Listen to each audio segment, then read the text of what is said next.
Let's pray po.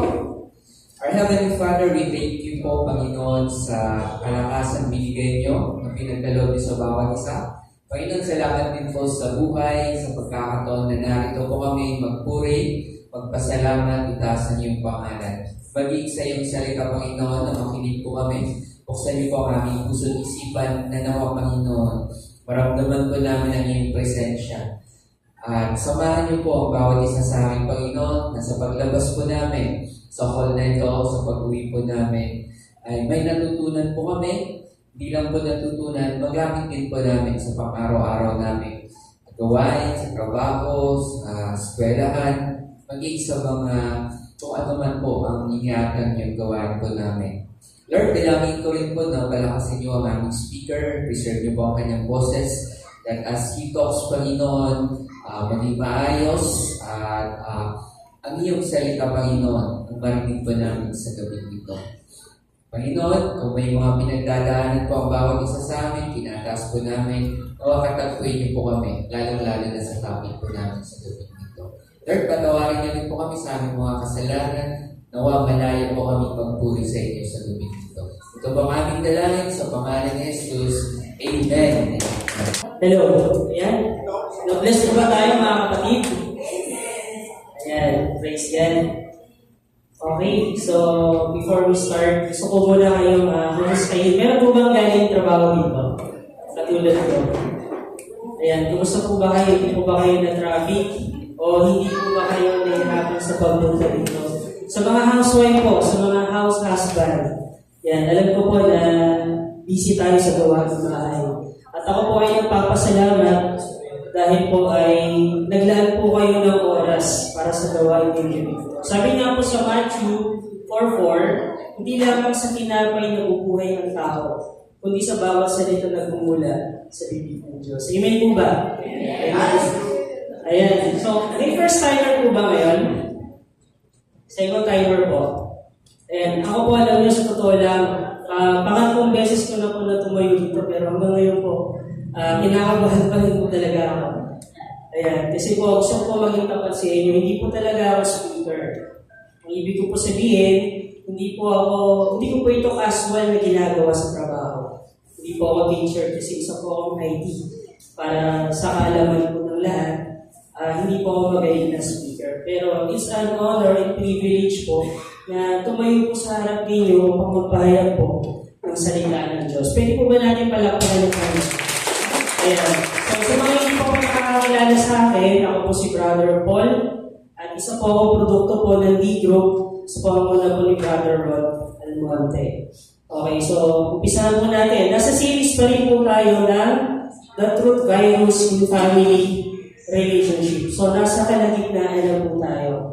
Okay, so nasa letter R na tayo. So, pasadahan po natin yung mga nagdaang topic, okay, na tinalakay natin for the past weeks. Okay, so yung una po is yung vain imagination. Ito po ay tinalakay po muna po ni Brother Ernesto. Ano ba yung vain imagination?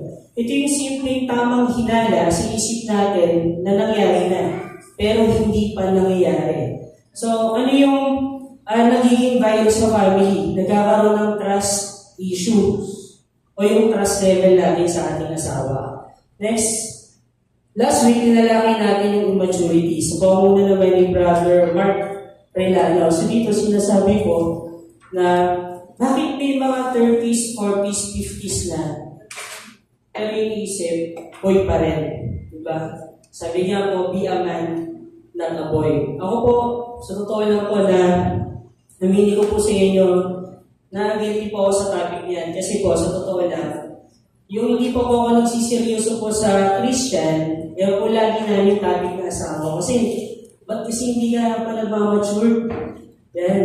Kasi po, sa totoo lang po, hindi ko po alam na isa na pala itong virus. At napakahalaga po na pinag-uusapan natin kasi ay ito po ay napapanahon. Kaya po, ina-encourage po namin kayo na sana po kumpletuhin po natin yung topic na yan kasi napakaganda po at marami po tayong matututunan. Okay, so ngayon po, bago yan, tatalakayin po natin itong rivalry. Okay, so pasadahan lang po next yung unmet expectation kay Brother Raymond, sana po kakatalo po tayo. Ayan, so dito, baka mamaya, yung tingin natin sa ating pamilya ay perfect. Okay? Nagiging mataas yung expectation natin sa ating family. So, anong nangyayari? Reality, expectation versus reality. Okay? So, next yung social pressure. Yan. Ito naman sa common ni Brother Joey Masagday. Ayan. So, tingnan natin, baka mamaya, kinukumpara na natin yung pamilya natin sa kapitbahay natin. O yung mister natin, yung misis natin, baka kinukumpara na natin. Alam niyo po, itong virus na to, hindi agad natin ito nakikita. Pero ngayon po, napaka-importante na tinatalakay natin ito kasi habang maaga pagumutin na natin. Ayan. So ano po ba yung rivalry? Ayan. In dictionary, competition for the same objective or for superiority in the same field. Ano po ba yung sa Tagalog ng superiority? Yun, nagmamataas. Alam niyo po yung pinag-aaralan ko po itong slides na to. Kung naalala niyo po yung second time po na nagtok ako dito, pinag-aaralan natin yung do not allow resisting sins that hide within you, yung pride. Okay, yung pinag-aaralan ko siya halos may pagkakapareha. Yung rivalry at yung pride kasi ito po ay nagmamataas din at nagmamagaling. So, ibig sabihin po, pwedeng nagmamagalingan, nagmamataasan, o pwedeng sabihin natin na nakikipag-compete ka sa asawa mo. At ito po hindi lang po nangyari sa pamilya. Pwede pong mangyari sa school, sa trabaho, or even sa church. Ayan. So, rivalry, ito po yung ating tatalakayin. Ayan. Next, virus in family relationship. Rivalry is there personal, professional, or even spiritual competition in your family. Okay? So, sa rivalry, dito po sinasabi na hindi lang ito basta-basta nakikita. Okay? Sa simpleng away, okay? Sa pag-uumpisa ng away ng mag-asawa, hindi po kasi it takes time bago po ito makita sa ating pamilya. So, parang virus, di ba? Kapag nagkaroon tayo ng sipon, ano unang sinasabi natin iniisip? Ay, sipon lang yan. Gin ka lang yung silang yan. Di ba, siya? Kasi gano'n din ako dati. Di ba, iniisip natin, we love that, di ba, winawalang bahala natin. Di ba, water therapy lang yan. Pero hindi natin alam, kapag pinabayaan natin, lalong lumalala, nauuwi sa trangkaso. Okay? So, ganun din po yung virus. Okay? So, hindi agad natin nakikita, especially sa mga early marriage. Okay? So, rivalry ay hindi yan nagsisimula sa early marriage. It takes time na makita or ma-develop ito. Minsan, ito ay nagsisimula sa pakiramdam na mas magaling ka sa iba. Okay? So, pwedeng iniisip mo na mas magaling ka sa asawa mo, mas marunong ka sa asawa mo. Or iniisip mo na maging successful ka kaysa sa asawa mo. Hindi mo iniisip na o nararamdaman na nakikipag-compete ka na sa asawa mo. Kaya, so bago po tayo magsimula, tayo po muna ay manalangin. Natin sa Panginoon yung presensya niyo po ngayong gabi. Maraming Diyos, maraming salamat Panginoon sa pagkakataong ito. Lord, ako po ay lumalapit sa iyo, Panginoon, may pagpapakumbaba. Lord, hindi ko po ito kaya, Panginoon, na humarap sa kanila. Lord, ikaw po yung mangusap sa bawat isa, Panginoon. Lord, nawa, buksan mo ang puso at isipan nila. Lord, hindi ko alam kung may pinagdadaanan man ang bawat isa, Panginoon. Lord, alisin mo muna. Nawa yung kalooban mo ang masunod at mangyari sa gabi nito, Panginoon. At yung gusto mong ipahayag, yun po yung masunod, Panginoon. Ilagay mo lamang ako sa likod mo, Panginoon. I-anoint mo po, Panginoon, na magpamalas sa gusto mong ibahagi na salita sa bawat isa. Lahat ng ito, hinihiling ko po sa pangalan ni Jesus. Amen. Amen. Okay, so pag-usapan natin ito po, attitudes that can cause rivalry. Yung mga saloobin kaysa sa maaaring magdulot ng tunggalingan. Alam natin sa sarili natin na hindi natin kaya baguhin ang asawa natin. Tama po ba? Pero kaya natin baguhin yung sarili natin. Diba? Ang pagbabago sa sarili ay nagsisimula sa pamamagitan ng pagkakakilala mo sa iyong sarili. Dapat kilala mo yung sarili mo ng buong-buo. At dapat marunong kang tumanggap na ikaw ay nagkamali. Okay? Dapat marunong kang tumanggap ng, dapat meron kang acceptance. Okay? Practicing humility, dapat magpamababa tayo. Okay? So, bago tayo mag-proceed mga kapatid, magkakaroon po muna tayo ng self-evaluation. Pwede ba natin i-rate yung self natin from 1 to 10, number 10 is worst. Rate natin. Ito po yung rivalry po, ano? Ayan, rate natin.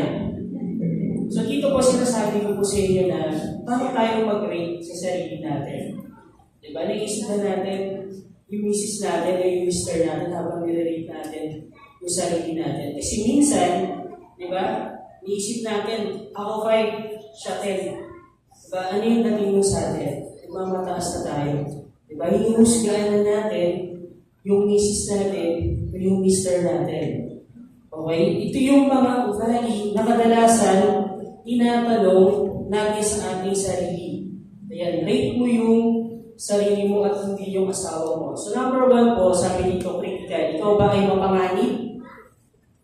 Ikaw ba yung tipong palagi nagbibigay ng opinion kahit hindi naman tinatanong or hindi niyan ng opinion? Ayan, for example po sa bahay, nakita mo yung anak mo na lilinis ng electric fan dahil may init po. Ano yung gagawin natin? I-encourage ba natin siya? O tutulungan ba natin siya? Minsan kasi tayo, ginagawa natin, discourage natin. Diba? Sinasabi natin, tama na yan. Kasi baka masira. Tama na yan, hindi mo naman alam yan. Meron ba tayo sa anak natin? Diba yung mga simpleng salita, hindi natin alam na nakaka-offend na tayo. Or sa mga mister po na nagluluto, sino po yung mister na nagluluto? Sa mga husband. Ayan, ako po kasi hindi nagluluto sa bahay. Kasi pag po kasi yung misis ko magluto sa bahay. Ayan. For example, sa mga misis po, nakita natin si mister o yung husband natin nagluluto.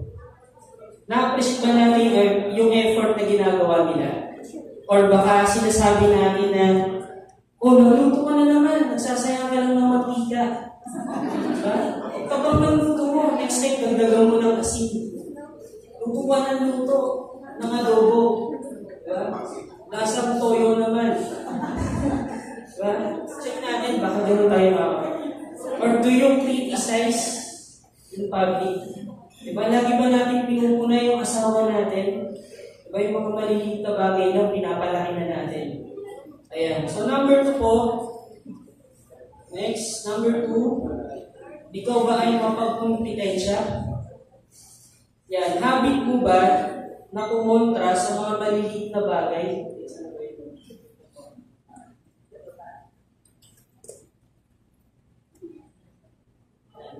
Wala yung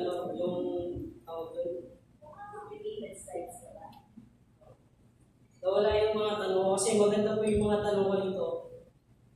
Nawala yung mga tanong. Yung cursor niya bro, Yung cursor. Nag-related extended kasi siya. Hindi niya mababa yung notes. Actually po, may nilagay talaga akong note dito kasi sayang naman yung pagkakataon na hindi ko tumatanong sa inyo. Kasi may mga bagay po na minsan baka hindi natin alam na ganito na yung ginagawa natin sa ating pamilya. Kaya nag-note po talaga ako kasi maganda po yung tanong na to. And kapatid, nawala yung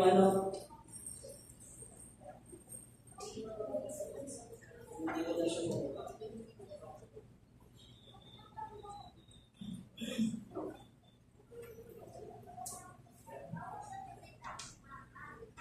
Ayan. So, number 2 question ko po sa inyo mga kapatid. Sabi ko kanina, habit mo ba na kumontra sa mga maliit na bagay? Yung tipong maliit lang na bagay, pinapalaki mo. Kasi ang gusto mo, ikaw yung masusunod. Diba? Ikaw yung mas magaling. Ayan. O gusto mo ba na palaging sinusubok ang kanyang ideya or mga desisyon? Or pinaparamdam mo ba sa kanya na mas alam mo kung ano ang mas nakakabuti? Nakikipagpalisahan ka ba sa pagdidisiplina sa mga bata o sa inyong mga anak? At iniisip mo na mas tama ang iyong paraan ng pagdidisiplina kesa sa iyong asawa? Or nakakaramdam ka ba ng hindi maganda kapag napatunayan ng asawa mo na siya ay tama at ikaw ay nagkamali. Check natin yung heart natin kapatid, baka ganito na tayo. Diba? Sa ating asawa, o sa ating pamilya. Number 3, ano to? Ayun, number 3. So, dito po ang tanong, ikaw ba ay mapag-control? Gusto mo ba na kailangan kinukonsulta ka palagi? Yan. Yung mga simpleng bagay, may alam ng mister mo, ng misis mo na maganda naman yung motive. Diba?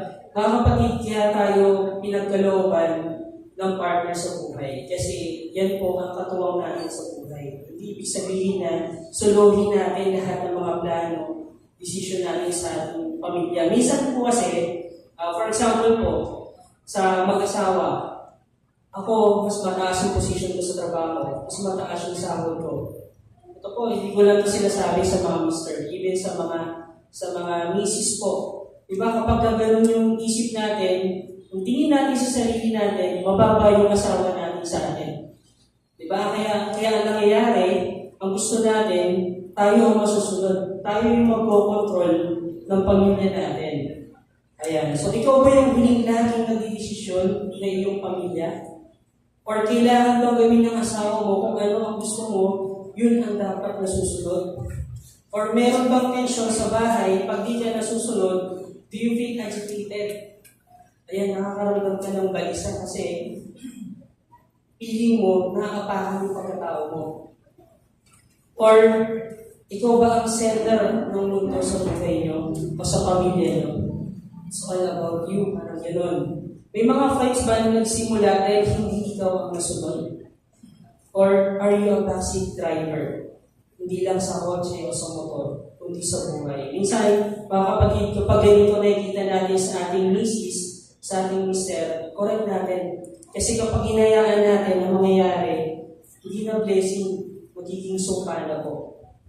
Or number 4, ikaw ba ay matapobre? Gustong-gusto mo ba na nagsasabi ng mga mapanlait na salita? Nakikita mo ba na ang iyong asawa ay mas mababa sa'yo? Or sa tuwing nag-aaway kayo, naaalala mo yung mga kasalanan niya. Palagi mo inuungkat. O di kaya, kasi dahil ikaw ganito kaya nangyari ito sa pamilya. Ano nangyayari? Nagkakaroon na ng away, nagkakaroon na ng gulo. In your heart and mind, nasabi mo ba na kung asawa ko lang ang magpapatakbo ng family namin, wala itong pupuntahan, wala itong mapupuntahan, o walang direksyon. Palagi mo ba siyang iniinsulto sa tuwing kayo ay nag-aaway? Or sinisisi mo ba ang iyong asawa sa lahat ng mga problema na dumating sa inyong mag-asawa? Ayan, so yun po yung mga tanong. Check natin yung heart natin, mga kapatid, baka ganito na tayo sa ating asawa o sa ating pamilya. Sabi nga po nila, ito kapatid, suggest ko lang, diba, kapag hindi kayo bate o magkaaway kayo ng asawa mo, mas mahinang pa na tumahimik ka na lang muna.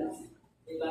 Ang ibig ko sabihin, instead na sumagot ka, tahimik ka na lang. Kasi mas mahinam na, ano kailangan natin gawin? Dapat you need to take time o dapat hinapit natin sa Panginoon, hindi tayo gusto sa Lord. Kasi baka mamaya yung mga salita na bibitawan natin, di ba? Kasi hindi na yung mababalik Di ba? Kahit mag-sorry tayo, wala na. Di ba? Ano yung naapektuhan doon, mga kapatid? Ang naapektuhan doon, di ba, pwede siya magkaroon ng anxiety or pwede siya magkaroon ng insecurity or lack of confidence. Kaya every time na mag-aaway kayo mag-asawa, mas nag-iilang pa na lapit mo na sa Panginoon. Ako po, ganun po ginagawa ko. Kasi ano po sinasabi dito, kontrolin natin yung temper natin. Kasi walang pagkipukuhan. Diba? Kung sasagutin mo rin yung asawa na. Diba? Mas lalong lalala. Diba? Hindi maayos. Okay, dito po sinasabi mga kapatid, words are sharper than knives, powerful than bullets. Sabi po, dito hindi ko po sinasabi na mainam na saktan mo na lang, hindi po Pero sabi nila, mas mainam pa na saktan mo na lang kaysa pagsalitain mo na masakit na salita. Kasi yung salita na yan, mas matalas pa sa kutsilyo. Kasi di ba yung sugat, ilang linggo lang naghihilom. At kapag tumagal, nawawala, nakakalimutan mo na rin kung paano ka nasugatan. Pero yung masakit na salita, kapag nasugatan yan, Kaya ilang taon, dekada lumipas, at kapag naisip mo na naman, parang kahapon lang nangyari. So, ganun katalas yung salita. Kaya, isipin muna natin bago tayo magbitaw ng salita, kung makakakutin ba tayo, o makakapanakit ba tayo ng damdamin. Kaya, gising mo ba kayo? Ayan. So, next slide po. Dito po, gusto ko lang ito i-share sa inyo. Sa Bible po, sa Book of Genesis, may family dito na nagkaroon ng tunggalyan sa dalawang magkapatid. Ito po, si Esau at si Jacob. Okay, then, yung nanay nila na si Rebecca, may favoritism, dito po si Jacob. Okay, ano nangyari dito? Yes, na-bless si Jacob, pero ang nangyari, yung sumpa sa pamilya, hindi nawala. Dahil nagkaroon ng favoritism si Rebecca at yun po si Jacob. Yan, basahin po natin, aralin natin. That time po, yung sa Lumang Tipan o sa Old Testament, yung mana ay binibigay po sa mga pangalan na anak. Ngayon kasi diba, yung mana, kapag 10 kayo magkakapatid, lahat kayo magkakaroon ng mana. So dito po, bago mamatay si Isaac, humingi siya ng last will kay Esau. Si Esau po yung panganay. So sabi na, bigyan mo ako ng masarap na kakainin ko, paborito kong pagkain, at igagawad ko sa iyo yung mana, yung blessing. Pero hindi po yun nangyari. Yan, basahin ko natin. Sa Genesis 27:1, sabi po dito, si Isaac ay matanda na at halos hindi na makakita. Kaya pinatawag niya si Esau, ang anak niyang panganay. Sundan natin. Sinabi niya rito, anak, matanda na ako at malapit nang mamatay. Pumunta ka sa parang at mangaso. Ihuli mo ako ng hayop. Si Esau po kasi magaling siyang mangaso. Okay, so magaling siyang pumatay ng hayop kay 12 animal kaya niyang patiyan. Ayan, so sundan natin. Sabi ni Isaac kay Esau, at lutuin ang putahing gusto ko. Pagkakain ko, igagawad ko sa iyo ang aking basbas bago ako mamatay. Ayan. So, yun yung last will ni Isaac at Esau. Okay, so ano pa nangyari? Ang hindi nila alam, nakikinig pala si Rebecca. Okay, dahil si Rebecca, meron siyang favoritism. Yan, favorite na anak niya si Jacob. Okay, so nagkaroon siya ng insecurity kay Esau.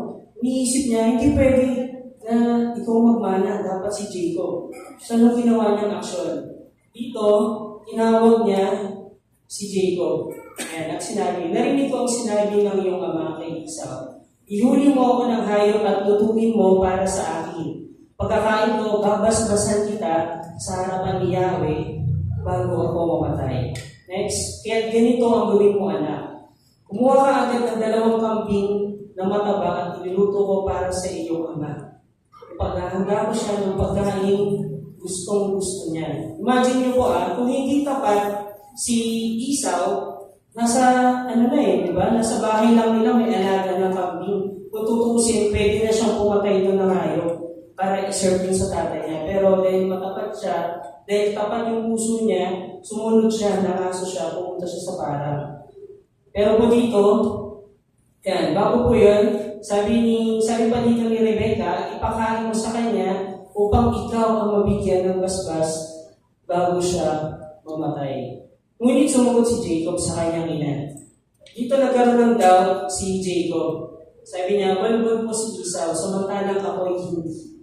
Malalaman ng aking ama na nililindang ko siya kapag ako'y kanyang nahipo, susumpain niya ako sa higit na babasbasan. Dito sinasabi, niisip ni Jacob na kapag nalaman ng tatay ko na niloloko ko siya, baka instead na basbas yung ibigay sa akin, baka sumpain ako. Pero dito, ano kung pinupunto rito mga kapatid? Dito pwede na i-correct ni Jacob di ba? Then, si Jacob, deceiver din, di ba? Tusuin siya, gusto niya rin mabuhay. Kung tutusin, kung wala siyang interest, pwede niya sabihin kay Rebecca, hindi ko yan gagawin kasi hindi naman ako panganay. Ito po, share ko lang sa inyo mga kapatid. Yung rivalry na yan po, sa totoong buhay po, nangyari po yan sa akin. 6 po kami magkakapatid at ako po ay isang lalaki. Nagkaroon pa ng favoritism sa akin yung mama ko po. Every time na nagkakaroon kami ng bonding, dahil kung narinig sa mga kapatid ko, si kuya naman lagi, favorite mong anak Alam niyo po, sa totoo lang, hindi ako natutuwa. Kasi po, hindi ko deserve na sabihin din na gano'n eh. Nagkaroon na ng paborito siguro nag-iisang lalaki. Pero dito po, kinukorek ko lagi yung nanay ko. Meron po kaming 3 property po sa Caloocan. Dito lang po yun. Sabi ko sa nanay ko, Ma, kung may pagkakaloob ka ng bahay, huwag na sa akin. Kasi may trabaho naman ako, may trabaho din yung misis ko. Pwede naman kaming kumuha ng housing loan. Sabi ko, kung may pagkakaloob ka sa mga kapatid ko na lang.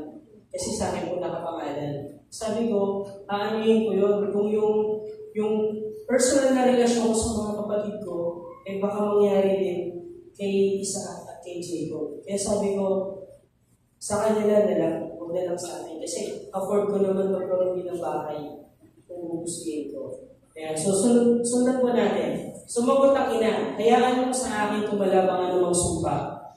Basta sumunod ka, ako na ang bahala, kumuha ka na ng kambing. So dito sumunod nga ako si Jacob.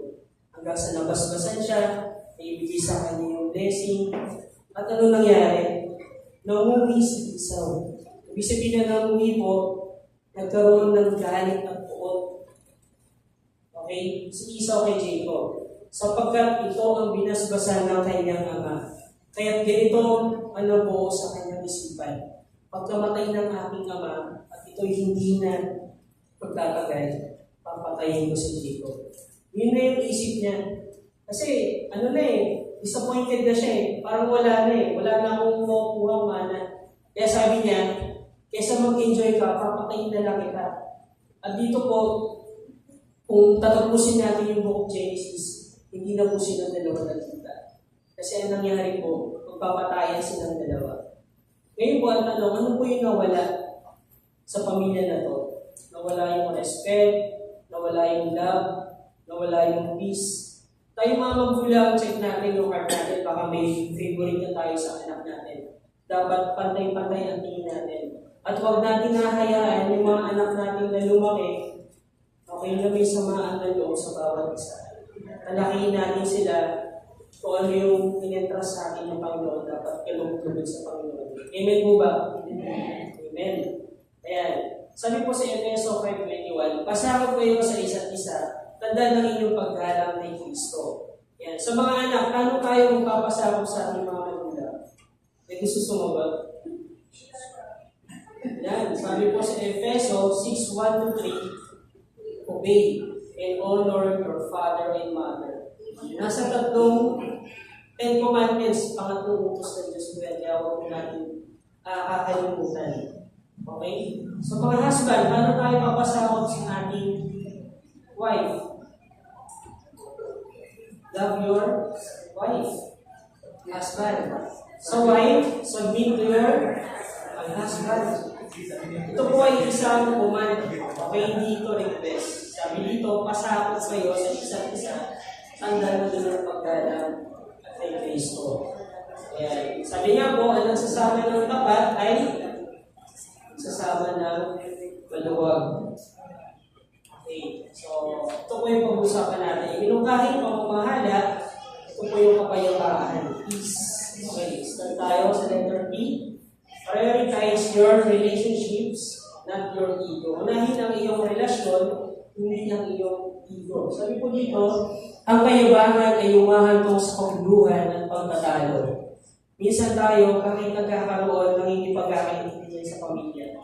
Diba? Kasi minsan, pinapatulan mo, diba? Sinusunod mo, pinufocus mo yung sarili mo, yung galit mo. Pero sinasabi dito, dapat hinihingi natin yung wisdom ni Lord. Sabi mo, ngunit ang nakikinig sa payo ay nagpapahiwatig ng karunungan. Sabi sa Proverbs 13:10. Next, sa E, equality principle. No one is more important. Pagkakapantay-pantay na prinsipyo. Walang mas mahalaga. Sabi po sa Galatians 3:28, wala nang pagkakaiba ang Hudyo at ang Griego, ang Alipin at ang Malaya, ang lalaki at ang babae, kayong lahat ay iisa na dahil sa inyong pakikipag-isa kay Kristo Jesus. Mga kapatid, wala pong nilikha ang Panginoon mas matalino, mas magaling, mas maalam, wala po. Kasi lahat po tayo anak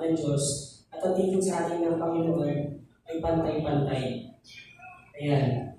Next, amicable approach.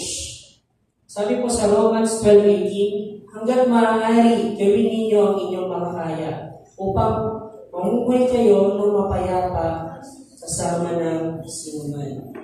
And dapat magkaroon tayo ng peaceful, mapayapang pamumuhay. So, paano natin ma-apply yun?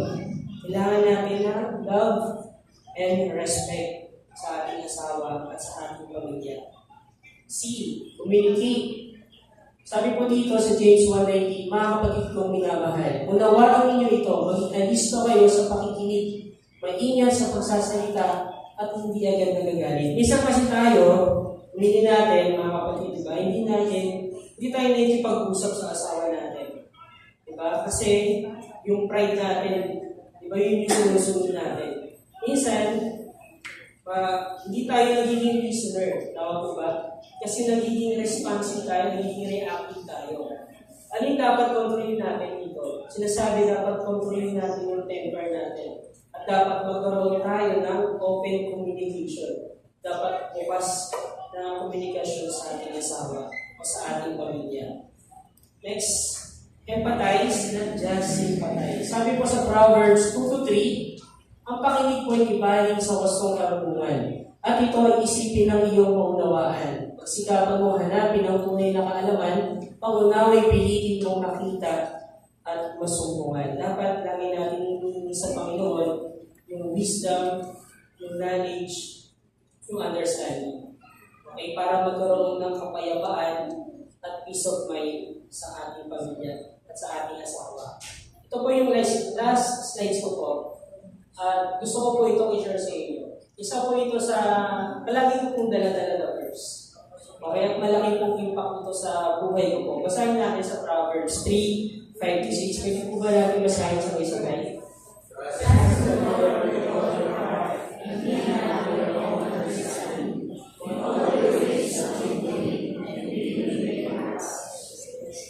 Yan po yung favorite verse ko po. Totoo lang. Ayan. Minsan kasi hindi tayo nagtitiwala sa Panginoon. Tama po ba? Minsan, mas nagtitiwala tayo o mas nagpo-focus tayo, diba, sa sarili nating kagalingan, karunungan, kaalaman, diba? Minsan nananalig tayo sa sarili natin, sa pansarili natin. Ano pong sinasabi dito? Magtiwala tayo ng buong puso sa Panginoon at huwag kang manalig sa iyong sariling karunungan. Dapat alalahanin mo ang Panginoon sa lahat ng iyong ginagawa. Maging man yan, plano, desisyon, wisdom, knowledge, understanding, dapat humihingi natin sa Panginoon at dapat inaalala natin lagi ang Panginoon. At ituturo niya sa atin ang tamang landas, yung landas na kung saan kasama natin yung Panginoon na kumikilos na lumalakad sa tamang direksyon. At siya po yung sentro natin. Amen po ba? Amen. Amen. Ayan. So, tapos na po tayo. Ayan. Isip ko yung dapat natin na may apply. Okay, para mawala yung rivalry sa ating pamilya. Suggested management, prioritize your relationships, quality principle, applicable approach, communicate, empathize. Okay, let us pray po. Manang Diyos, salamat po sa gawa dito, Panginoon. Lord, salamat po dahil ito po yung nauna, Panginoon. Lord, nawan hindi lang ito maging information sa bawat isa. Tapos magkaroon po ng transformation, Panginoon, sa aming buhay. Lord, samahan po kami sa aming buhay, Panginoon, na kami po namin na kami po ay makasalanan. Lord, patawad po sa aming mga kasalanan. Lord, pagpalawan mo po kami ng iyong habag, hawak po sa aming Panginoon. Lord, inubusan po namin ang aming puso, ang aming isipan, Panginoon, tinatanggap na namin bilang aming Panginoon. Lord, samahan mo po kami sa buhay namin, Panginoon. At sa lahat, Lord, ibigin mo kami maging ilaw at asin sa mga hindi po nakatagpo sa iyo, Panginoon. Lahat ng mga aral na natutunan namin, Panginoon, ay maibahagi namin, Panginoon, ang salita na nagmumula sa iyo, Panginoon. Lord, ingatan mo po ang bawat isa, at pagpalaan mo po ang bawat isa sa gabi ito. Lord, huwag akong pumayag na umuwi sila na walang aral na natutunan, Panginoon. Ang lahat ay papuri. Salamat ay sa iyo. In Jesus' name we pray. Amen. Okay, so ito yung group discussion natin.